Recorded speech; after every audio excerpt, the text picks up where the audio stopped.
because you know what? When we're reclaiming the night, that is a little inconvenient.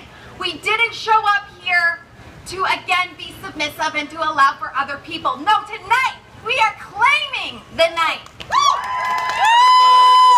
So that means though, just a notion of safety. Kids, anybody that would like to walk on the sidewalk, please, please, please do. If you're taking a balloon tonight, some of the overhanging wires are not too low, but if you hold the balloon, I just worry about that thing. So just be careful of some of the overhanging wires. We are going to go on Timothy to church, up church, then we're going to come back around, and when we come back around, I want you geared back up again so that we take Main Street as loud as we can. I want to hear like the depths of what you got in those pipes where we are hammering down on Main Street. Without further ado, I am so excited and honored to welcome Heather Hurst to the stage. Okay. Can you hear me? All right. So I'm an introvert and I get lost in my head, so instead of flying by the seat of my pants, I've got my paper with me. And let me say, welcome. Take Back the Night has evolved over the years, from the uprising early years of the mid-70s when I was born, to the growing pains of controversy and debate over who should attend and how. But tonight we stand in solidarity with the impulse of this event that has survived the past 4 decades, the right to be. Pure and simple, Take Back the Night is a movement that was started by women who realized their right to exist was being undermined, threatened, and removed by interpersonal violence. The list of examples of interpersonal violence is long,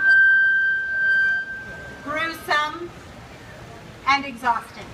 And I could stand here and list the facts and statistics behind Take Back the Night, but since this is an open invitation event, my gut tells me most of you here already know. Many of you have already experienced a form of interpersonal violence, and I honor you. Too many of you may still be experiencing it. One is too many. May we honor you. And every single one of you here knows at least one person who has been the victim of interpersonal violence. They may not have told you, but I guarantee you, at least one person you know has been. May they be honored. We are a multitude, often silent and struggling to survive. I know because I was born glorious and innocent, and I grew up abused and harmed to my very core. For me, it wasn't just someone, it was 3 different someones, from my earliest memories to the age of 14. I was supposed to be able to look up to these role models, respect them, and be protected by them. Instead of learning how to trust, how to be loved, how to be cared for, and in return give these things back, I learned how to hurt. I grew up thinking I was a bad person, thinking that I deserved to have bad things happen to me, thinking that I was doing bad things, that my body was not mine to control, that my body was not mine.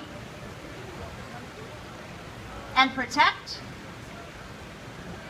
I didn't know anything about protection. So we can be mad. I have been mad. I have been stark raving mad, blinded by rage, caught up in its electrical current, and left fried, fringed, and frail.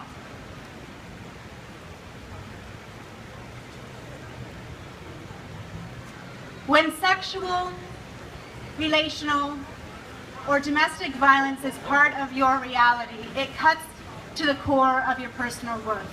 And when your core has been compromised, something is gonna give. Being mad is par for the course. It's normal or expected in these kinds of circumstances, and it's needed. But I will tell you this, it is not our strength. It is our fire, calling us to action, igniting us to change. Our strength, my friends, doesn't come from a reaction, a response, or even a retaliation. Our strength comes from compassion, connection, and collaboration. Compassion because first and foremost, we must hold ourselves in a compassionate light to see the immeasurable value of our individual worth. And sometimes that is hard. And that's where the power of connection comes in. Because when we connect with people who are there for our best interest and who want to see us thrive, that validates the truth of our core. That connection confirms our humanity. And when we are able to hold compassion and make connections, collaborations naturally begin to arise. And when we do things together, we are bigger, we are louder, and we are stronger. That is why I am here tonight. I have chosen compassion. First for myself. Next, for humanity. We are frail and we are flawed, but we are also fierce. And we are capable of more than we have ever allowed ourselves to be, especially when we come together. So we have chosen to be here tonight. We have chosen to come together, and when we choose to come together, we unite.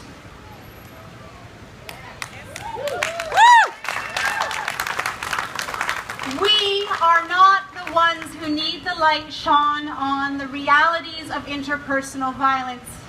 We are the light. I challenge each and every one of you to hold that thought, hold that truth. We are the light.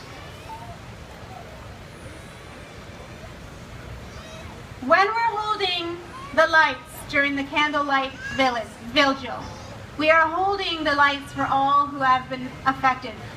We are holding the light. Take Back the Night is part of a movement that has propelled conversations, legislations, and rehabilitations. Conversations that examine the inherent value of each and every one of us. Legislations that support the welfare and validity of each and every one of us. And rehabilitations that work to heal and nourish each and every one of us. The shadows that veil interpersonal violence have existed for generations upon generations. When we show up, we shine our light on these shadows. When we challenge cultural and social norms that encourage violence, we shine our light onto these shadows. When we demand laws and policies to assist in altering norms linked to violence, we shine our light onto these shadows. When we have conversations on consent, we shine our light. When we talk about sexual respect, we shine our light. When we raise the issue of rape culture, we shine our light. Every time we stand to any of these shadows of interpersonal violence, we shine our light. We are shining. We are the movement. Every step, Every ripple builds and adds momentum to the waves of change that the next generations will experience. The waves of change that this generation is beginning to experience together. Tonight, we aren't just marching to claim the right, to claim the night. We are marching to claim our light.